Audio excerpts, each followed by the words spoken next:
So this is the mixture analysis tool, and even though it states it is a mixture, it's very useful to get pure component data, and that's what we're going to do.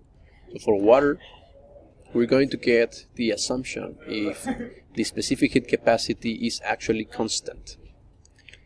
So let's go water, and we need to state at least two components in order for the analysis tool to operate.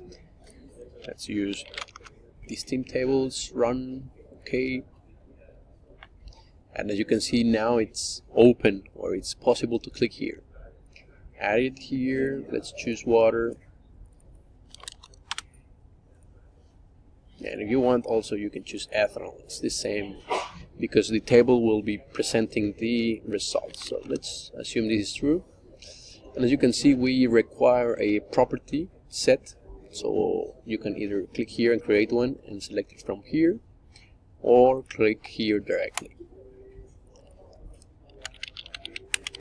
So let's search for a specific heat.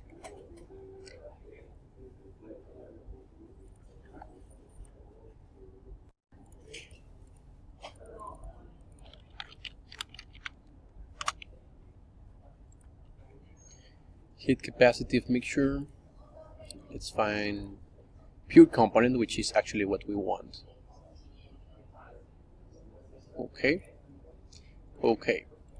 So just in case you cannot find something, you can go directly to property sets and click this one, click edit, and check out verify for your property right here.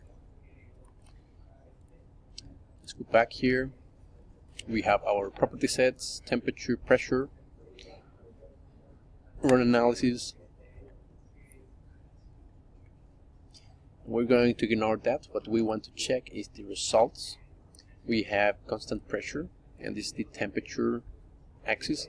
We are interested in the total specific heat capacity. So as you can see, guys, this is at 0 Celsius. It will assume it's a solid already, so that's why it has a very drastic difference. So let's assume this is true. So it changes from 18.09 to 18.11. I will definitely say that you can assume that the specific heat capacity of water is constant.